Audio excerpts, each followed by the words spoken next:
First guest speaker for the morning session, we have Dr. Vinod Singh with us. Dr. Vinod Singh is the founder of Hospitech healthcare consulting firm based in Bangalore. He's worked on various hospital projects and provided consulting services to clients across India and abroad.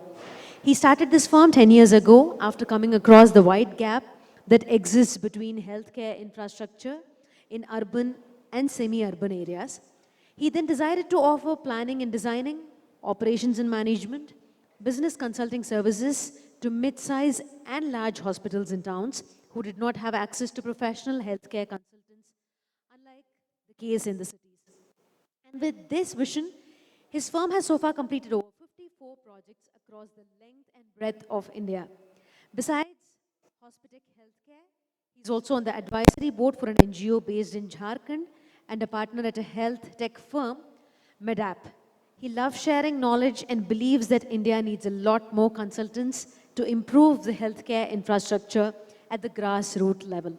A very, very warm welcome to Dr. Vinod Singh. Hi, everyone. Good morning. So, my topic is about, they say in Hindi, kitna lagega?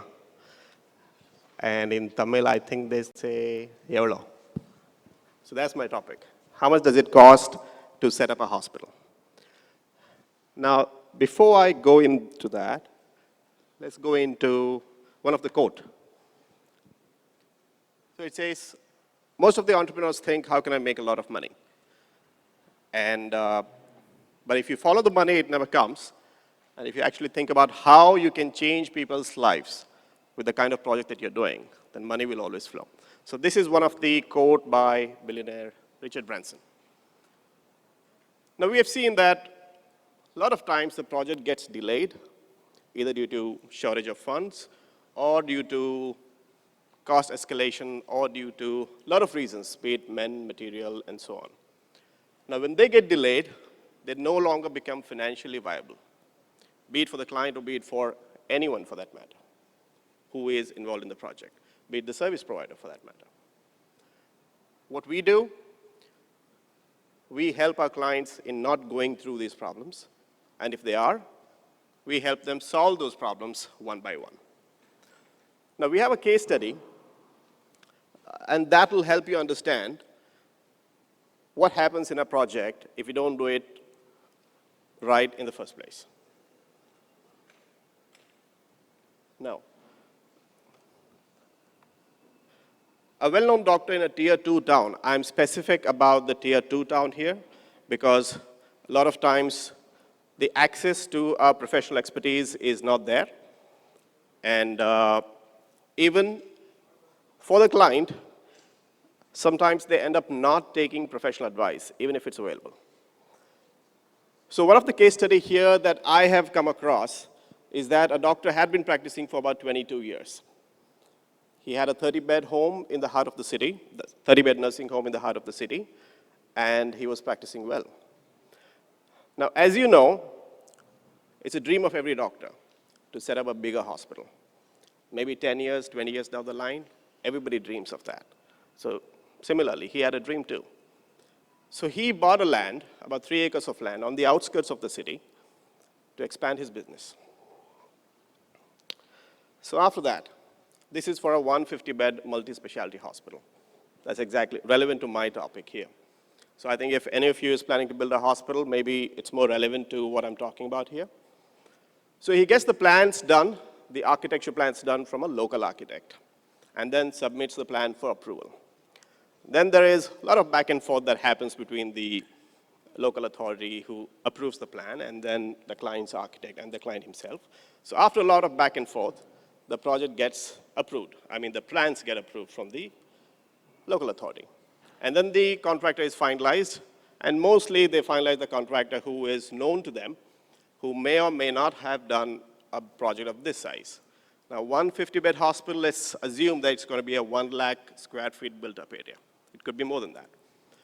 But if you hire a contractor who hasn't been experienced into this kind of a project, then that is where the first mistake happens. So projects actually don't fail in the end. They fail in the beginning itself when you make a series of wrong decisions. It only manifests itself at the end.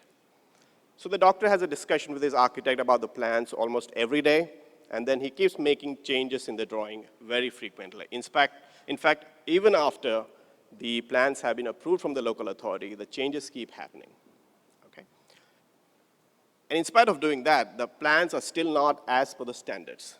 Because like you said, the contractor, or rather the architect, is not an experienced one. He does not have an exposure to designing a hospital as per the hospital guidelines.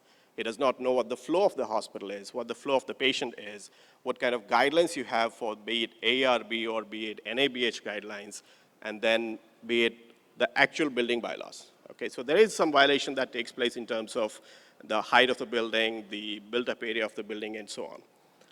So in spite of doing all of that, the project plans are still not as per the standards. So an amount of 40 crore is spent on the building, and about 15 crore is spent on the medical equipments.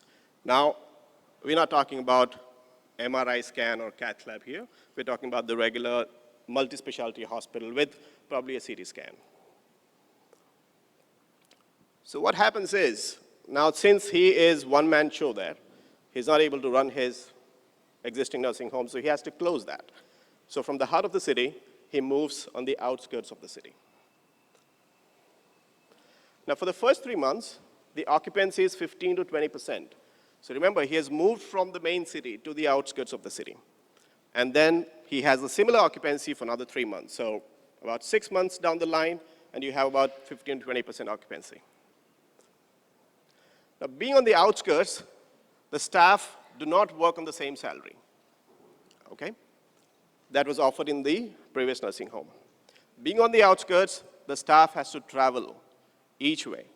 Again, that adds to the time that they spend for the work. The operational cost of the hospital increases due to the massive infrastructure. So whether you have a 10% occupancy or a 50% occupancy, there are times and there are places where you have to spend in terms of maintaining that big infrastructure. So it's not merely a transfer of from 30 beds to 150 bed. It's not just addition of another 120 beds here. Medical equipments, they were underutilized. That is because the occupancy is low, all right? The local practitioners were not willing to refer the patients due to patients' unwillingness to travel outside the city. And over a few years, the doctor realizes that the project was not realistic. And then the hospital is up for sale.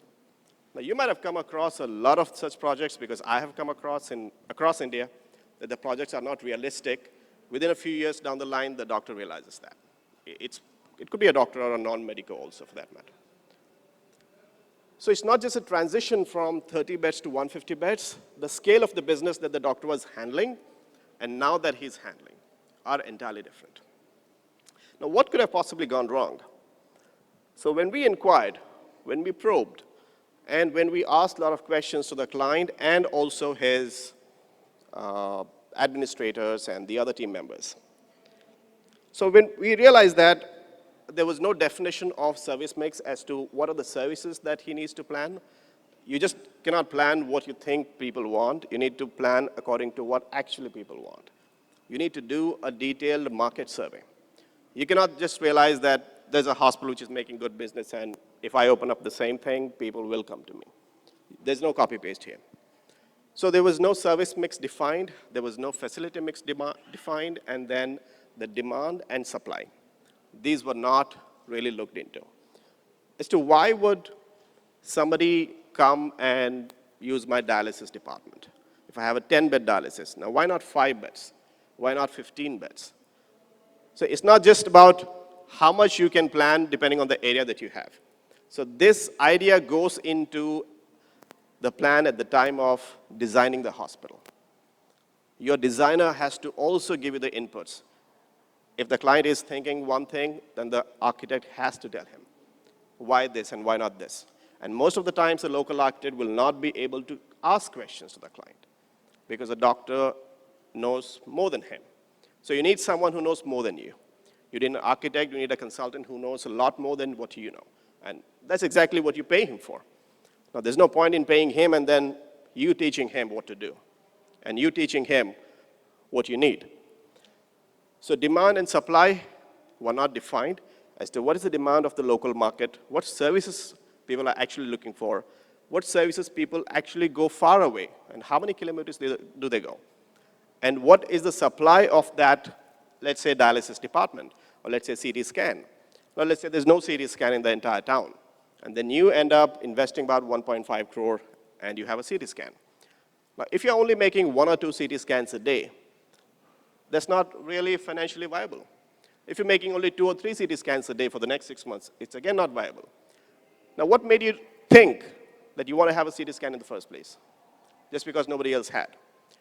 You also need to think, if I'm the consultant, if I'm the business owner, I would think, why did nobody else invest in the CT scan yet? That will be my first question. Is it because there's no demand? Is it because there's a hospital about 50 kilometers down the line where people are actually going there, the doctors are referring the cases there, and so on? So those questions have to come up first, rather than you having the land, you having the money, and you setting up whatever you want. That's not how it works in this business. Next, the catchment area. How far the patients will come from. The primary catchment area, the secondary catchment area. Whether you have a presence there or not. Whether you have someone who can refer the cases from there or not. Okay? And what is your primary catchment area? How far is it? 5 kilometers or 8 kilometers? Then the secondary catchment area, 10, 12 kilometers. And then the tertiary catchment area is mostly because of the super specialty services that you offer, maybe beyond 50 kilometers, okay? But again, that depends on the local area. People sometimes come from far off places, be it 40, 50, 60 kilometers for even secondary care services, all right? That is because of lack of healthcare infrastructure availability in those areas. So it all depends the location that we're talking about, okay? The SWOT analysis, strength, weakness, opportunity, and threat. Now, what are the strengths of you or your project? Or is it going to be just another 150-bed multi-specialty hospital? So if you're investing about 50, 60, 70 crores and making it just another multi-specialty hospital, then you might as well invest that money into something else that will give you probably 15, 20% return. So weakness, no matter how good the business is, no matter how big the business is, every business has certain weaknesses. And that is why we have continuous quality improvement, then marketing and branding approach in order to maintain that kind of a sustainability in terms of the business. Then opportunity and threat. So every business has certain threats, and what is the opportunity that you're actually looking at up, okay? What is the demand and supply? That's where the opportunity will come from.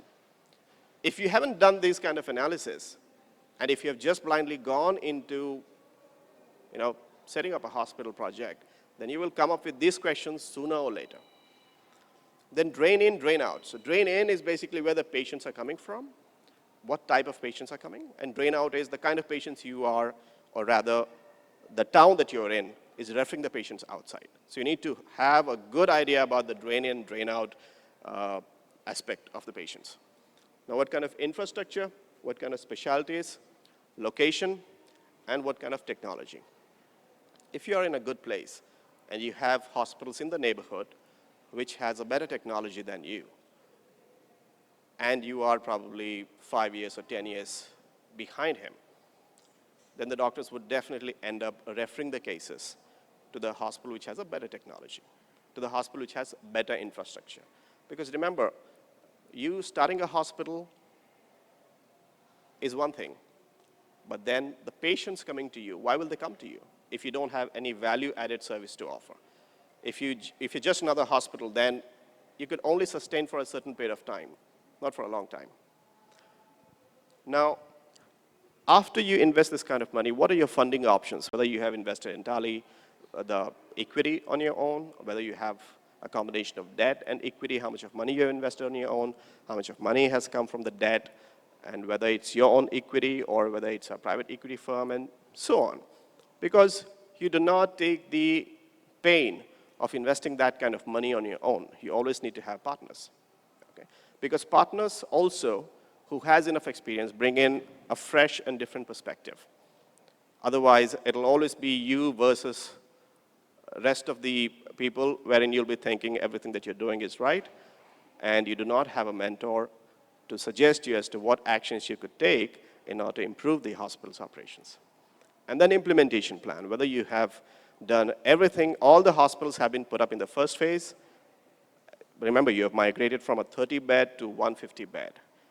And if you're not doing it in phase-wise manner, then you have to take the pain of maintaining the entire 150-bed or 1 lakh square feet area on your own. So implementation of this 150-bed is very important. You could rather go in a phase-wise manner, maybe set up a 70, 80-bed hospital to begin with, see how it works, and then maybe after another 1 year, you can go with expanding another 70, 80 beds. Who are your target customers? Are you focusing merely on the volume?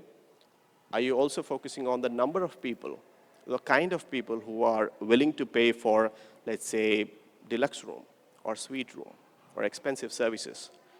Or are you just going on people who are coming for daycare or general ward or a semi-private room? So who are your target customers, basically?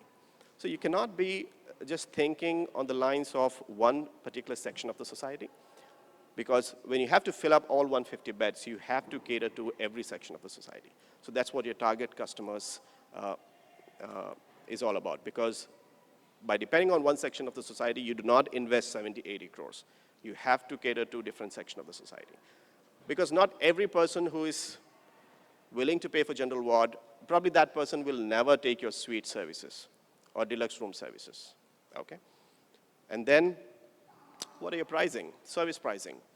Now, you cannot compete with a guy who was running a 30-bed nursing home, you running a 150-bed hospital.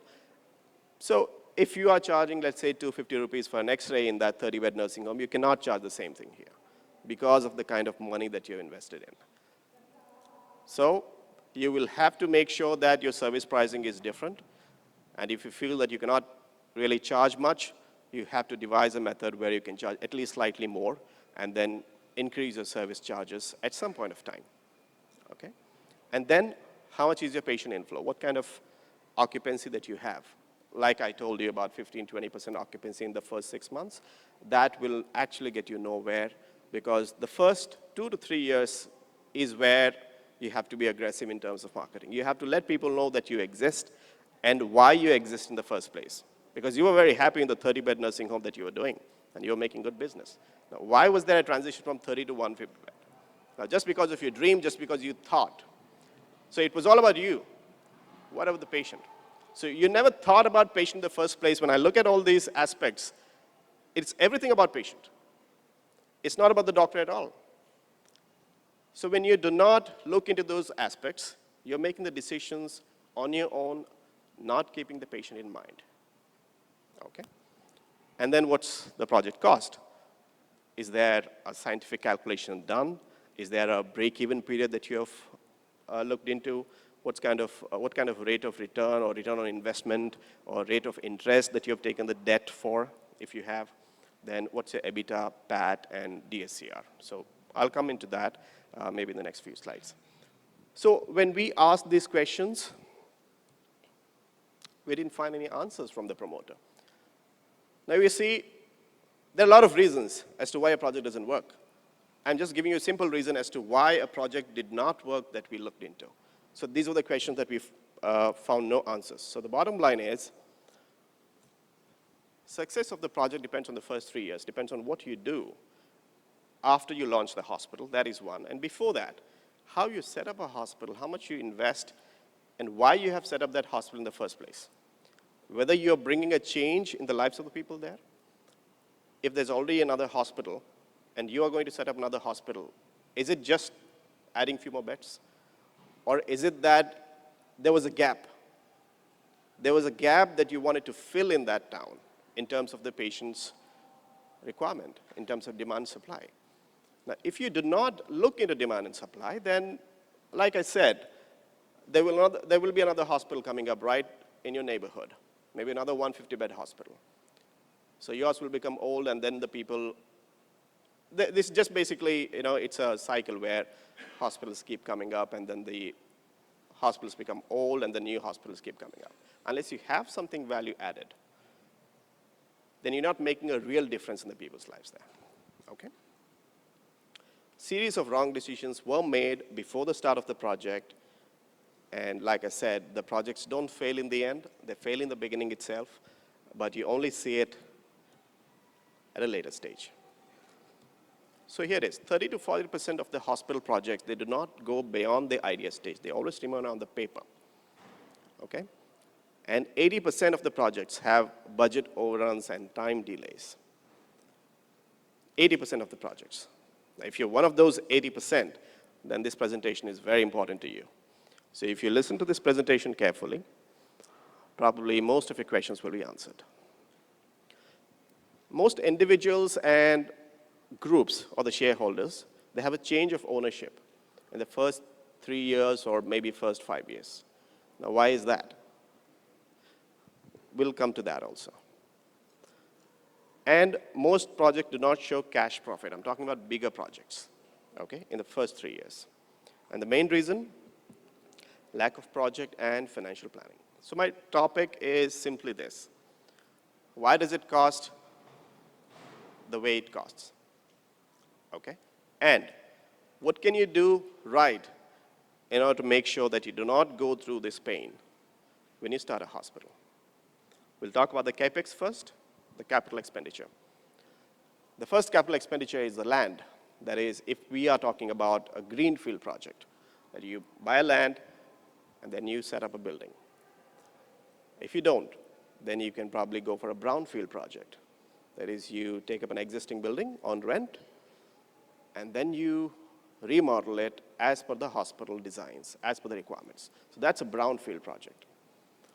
So your money goes into land and building and medical equipments, furnitures and interiors, computers and services, engineering services, preliminary and pre-operating expenses. Okay? Of course, there are also costs of the architect and consultants, which I haven't shown here. Now, what are the steps in planning a hospital? There are a number of steps. I've just gone into the main ones here, although we can go into the depths of each of these. First is the site selection. That is if you're looking for a greenfield hospital project. Site selection, how do you select the site? The location matters a lot. It's not just, the size of the site, it's also the location of the site that matters a lot. Site survey. Now, when you do the site survey, when you buy a site, say about 100 by 100, 10,000 square feet. That's an example. So when you buy a site, you need to look into whether the site that you have purchased is exactly as per the dimensions in the documents or not. A lot of times, you purchase 100 by 100, but then it ends up only 100 by 95. Okay? So the site survey has to be done properly in order to figure out whether the dimensions that are shown on the paper are as good as on the site itself. Okay? Because all your papers, all your diagrams of the architectural drawings will depend on what is there in the paper. Okay? So a site survey has to be done. It's just a half a day's job. So a site survey is done, and then you figure out what is the extent or the boundary of your site. Feasibility study. This is very important.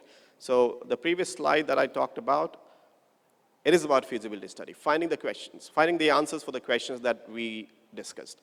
All the aspects. You need to be sure that you have the answers for all the questions that we just discussed. And if few of the questions are not answered properly, then probably it becomes difficult for you to justify. Now, if it's just your money, it's okay.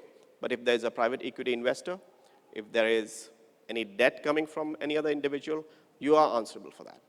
So all the questions have to be answered properly. Next comes to soil testing.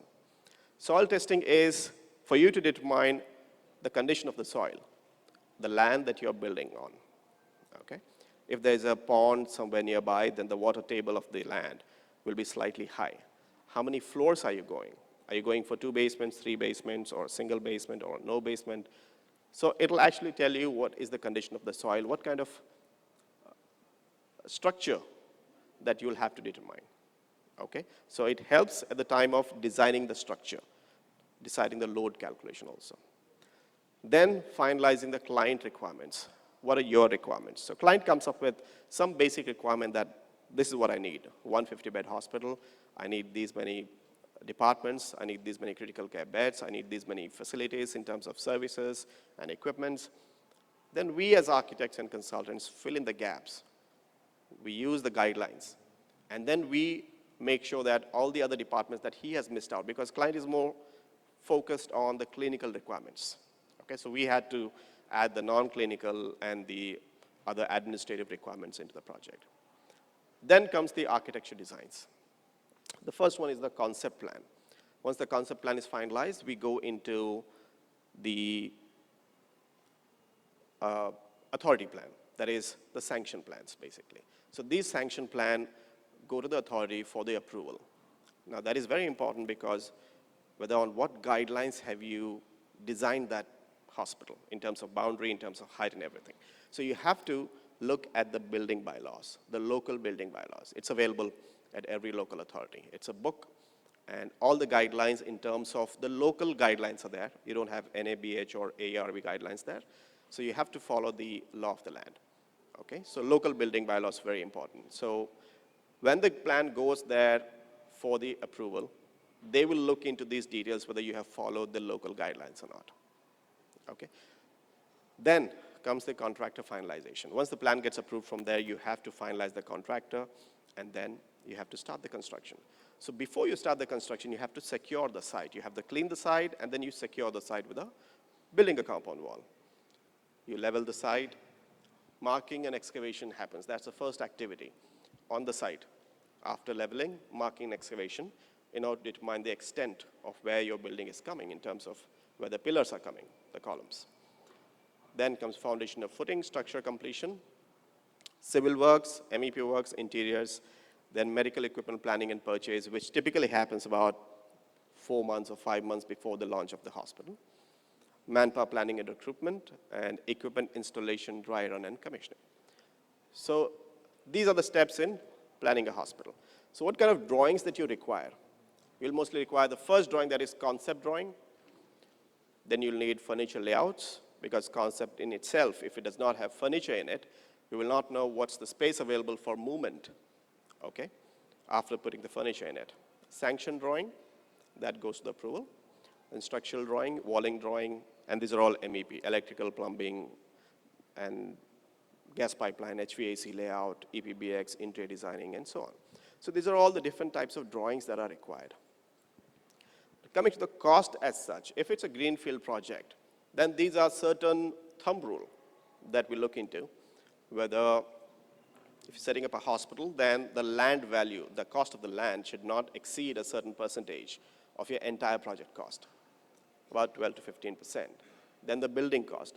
Although the land value, it's very difficult for you to determine because the pricing of the land in the same city, maybe in 2 different roads, might be entirely different. Okay, depends where exactly you're planning. So it's very important for you to look at the cost of the land also, because the higher the cost that you pay, your project may not be very feasible in the first place. So if you're planning for a greenfield project, then you have to make sure that there's a proper emphasis on the cost of the land. Then the building. About 45 to 50% of the cost goes into the building itself, the cost of the project. Medical equipments, furnitures and interiors, working capital margin. A lot of times, a lot of people that I've gone through and met, they do not keep a working capital margin. So they end up all their money by the time they commission the hospital. So they do not have the money in order to run the hospital, and which is the main reason why they come under pressure the first 3 months or 6 months. And that is because the mistake that they have done is they have not considered 8 to 10% of the working capital margin, which was actually required for you to run the operations. And entire money is exhausted either to buy equipments or to buy good interior designing, or in order to pay to the vendors or contractors that remain unpaid for a long period of time. So you need to have a margin at least for the next 6 to 9 months, depending on the size of the hospital. So if it's a 150-bed hospital, we would say that you will need at least 1 year's working capital. That also is a part of the project cost. Now the key ratios, the debt-equity ratio. So if you have Debt coming in, obviously 90% of the times, for a project of this size, you always have a debt, okay? You have equity as well. You have number of people joining in, let's say a group of doctors, pumping in, say, about 50% of the cost, and then you also have another 50% being brought in by debt, maybe from the bank. So that's about 1:1, we're talking at 50-50, and then 3:1 you can go for, depending on how your finances are, depending on the finances of the entire group, you can go for 3:1 equity ratio. Debt service coverage ratio. This is DSCR. This is very important from the debt perspective, wherein some of the banks ask for a minimum debt of 1.25. That's the minimum. If it's 1.5, 1.75, it's great. So when you do the accounting and calculations of your financial projections, that's when we come to debt service coverage ratio, which means that if you are making a revenue of 100 rupees, you cannot have your debt more than 100. So let's say if you're making 125 rupees, your debt should be 100 rupees. So that is 1:1.25. Okay? So your revenue should always be more than your debt. Bed occupancy ratio. Ideally, we start from 40%, that at least in the first year of occupancy, your occupancy has to be at least about 40%, and going up to 90%. We don't consider 100% as the complete occupancy, because you always have to keep in mind that certain percentage of the beds has to be kept for any natural disasters, okay? So you cannot really send the patients away, and even from the legal perspective, you cannot show 100% occupancy. Even if it's there, that's fine, but then you cannot really show. So the financial projections will end at 85 or 90%. And then the EBITDA margins, earning before interest, depreciation, tax, which is around 15%, 15 to 18%, but if it's more than that, it's much better. So sometimes you get much higher, but for a 150-bed hospital, you probably won't go beyond 18, 20%. For smaller hospitals, you can go much more than that, going up to 28% also sometimes. Now, this is a bed mix of 150-bed hospital. Typically, at least about 30 to 40% of your entire hospital bed matrix go into critical care beds. So if you're looking at 150-bed hospitals here, this is the breakup, wherein in critical care, we have given surgical intensive care, medical intensive care, ICCU, HDU, and ICU, and casualty. That makes up 50 beds. And the remaining combination, which is general ward beds, semi-private, private, that can always change, again, depending on the feasibility study, depending on the research that you conduct, depending on what patients want, whether they're more into semi-private rooms, are they okay to pay more for private rooms or deluxe rooms, and so on. So that combination can always change, and this breakup has been shown keeping in mind that you're catering to every section of the society, every paying population. Then there is daycare beds, suite rooms, dialysis, and labor wards. So that makes about 150 beds. I have taken a calculation of about 1 lakh square feet for 150 beds, and that comes to around 68,000 square feet per 100 beds. So that's about 670 or 680 square feet per bed, but we can go up to 1,000 square feet per bed. Okay, so for a 150-bed hospital, it can go as big as 1.5 lakh total built-up area. So it's not that, under 1 lakh or 95,000, you cannot have a 150-bed, you can still have. But then, if you have more square feet area, then you'll have a better space in terms of waiting area. Your private rooms will be bigger in size. Your deluxe rooms will be slightly bigger in size. Then for any super specialty departments, you have a separate waiting area. And then you have separate waiting area for the OPD also. Let's say you go into gastroenterology department, you have a separate waiting area there. You go into cardiology department, you have a separate waiting area there. Okay? So the lower you go in terms of service, in terms of square feet area, you will probably have lesser decentralized waiting areas. Okay? You'll have waiting areas only in certain places, not in a lot of places. So slightly, depending on, again, the kind of land you get, the kind of FSR, FI that you get, we have to make sure that we go at least about 700 square feet plus per bed. And for 150 beds, it comes to on 1 lakh, 1,05,000 square feet. okay? And we have taken 3 modular OTs. For 150 beds, you have to have at least 6 OTs. So that's 25 beds per 1 OT, okay? So that makes it about 6 OTs. Then you have the minor OT is a separate thing. Endoscopy is another separate thing. So you have to have at least 6 OTs.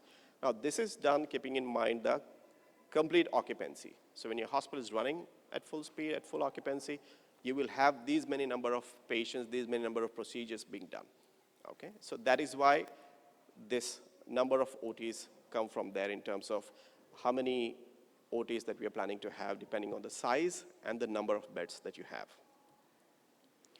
Cost. The cost will vary, but we have given a tentative costing here. We have shown a tentative costing. So RCC works.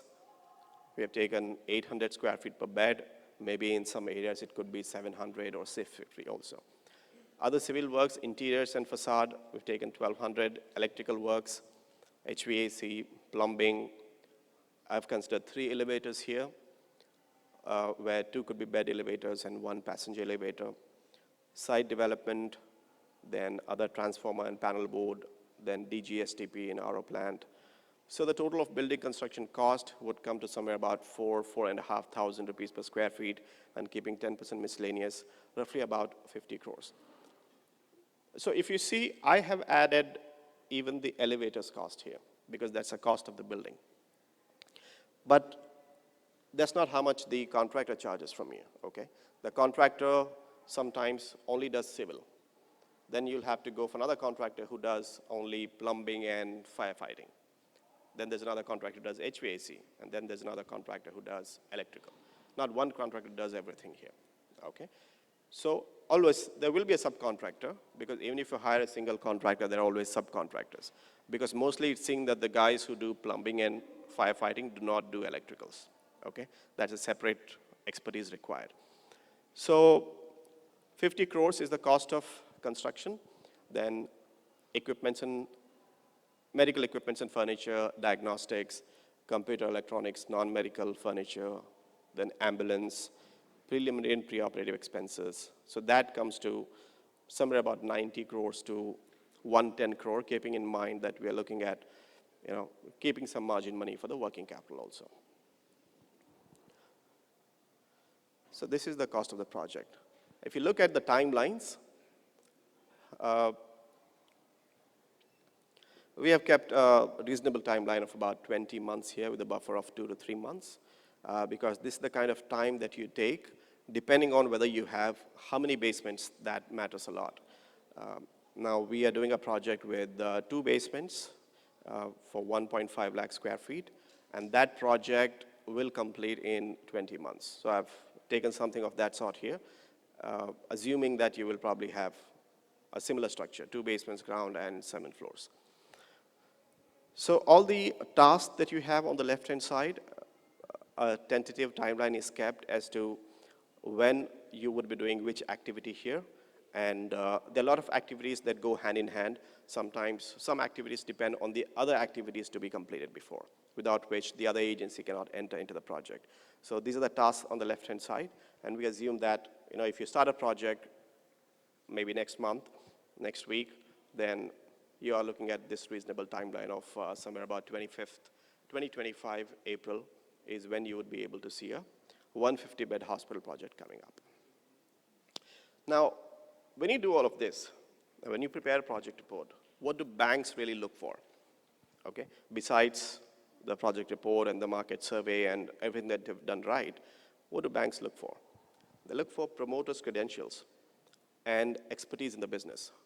Whether you have run a similar business in the past, because that is a very important thing for them.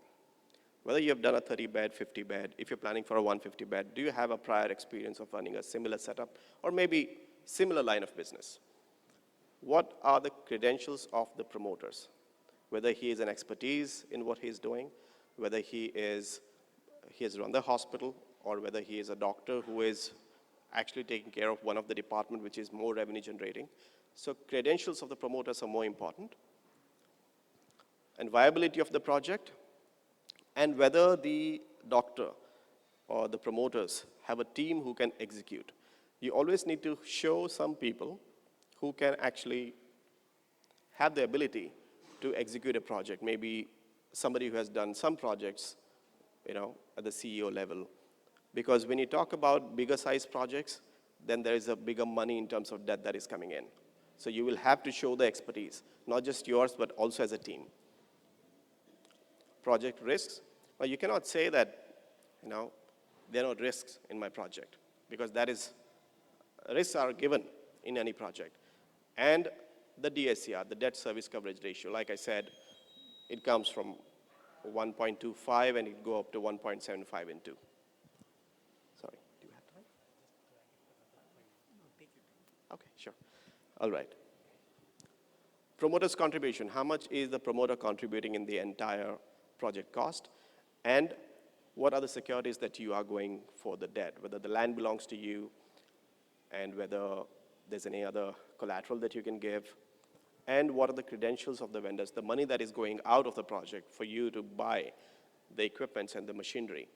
Where is it coming from? Whether you're getting it from some vendors who have expertise, who have been in the business for a long time. So that also is asked for the bank. Technical evaluation of the project, basically it is to do with the financial feasibility, the financial projections as to what you're showing in terms of financial projections. How long is the break-even period?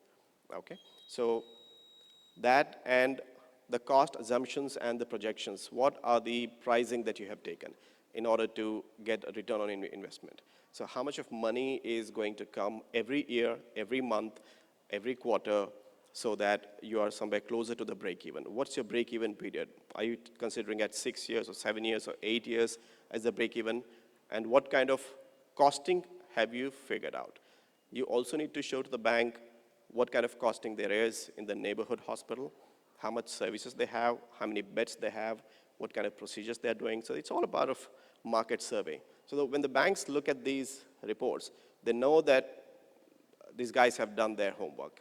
Okay? They know for a fact that it is not just a report which is based on his dreams or his assumptions alone. He's actually done a detailed market survey. So basically you're trying to show the banker that this is what exists currently in the healthcare infrastructure in my town. This is what I plan to do. These are the gaps, and this is how I'll make money, and this is how the money will be given back to you. So these are the things that the banks look for. Then the architectural drawing, structure drawings, construction cost. Construction cost is very important here because the banks will be releasing money in phase-wise manner, and then the money goes directly to the vendor. Then the legal opinion on all the documents of land and buildings, such as the OC, CC, different certificates that are required. And then all the financial projections that you have given for yourself and your promoters, there has to be a certification from the chartered accountant, and also the details of the collateral. And then who are the project managers who are overseeing the implementation of this project? Are they expert in their field? Have they done this before? So these things are done. And then lenders, the bankers will have their own engineers to approve the vendor invoices. Now that is for the banks. Now what do equity investors look for? Equity investors look for the kind of money that you're asking and the value that you're creating. Are you just opening up a hospital and not doing anything in terms of creating a value there? Or are you just opening just another copy-paste hospital there? But because if you do that, what is the guarantee that the hospital will make money? Equity investors don't just look at setting up an infrastructure and then leaving it there and then let's wait for the money. They always look for value creation. Because for them it is, if I don't invest the money here, I would rather invest the money in something else. Okay? It's not like the bankers. Bankers have the money and they have to give. That's the only way they make money. But in case of private equity investors, it is not just setting up a certain thing. It is about innovating. It's about solving a problem. Market demand, what's the market size and the need that you're solving, which is basically the demand-supply gap that we'll look at. And what is the total market size that you are catering to? What's the total market area that you are catering to, whether the same town and primary catchment area, secondary catchment area? So the bigger the market size that you're catering, more are the chances of you having success in the project. The smaller the market size that you're catering, and then if you have a lot more competition, then the private equity investors will probably look at that by having more stake, giving you less money. Okay, but if you have a more market size to cover, then it becomes much easier for you to convince the private equity investors. Your team members' credentials and ability to achieve your goals. So remember, the private equity investors are investing in you. They're investing in that individual, depending on his personal expertise. And that becomes very important for you to justify the cost, justify everything else that you're doing, and the kind of money that you're asking. So your personal credentials matters a lot.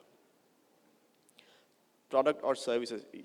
Basically, what does it actually do? Like I said before, that do you actually solve a real problem nobody else has, but you have that?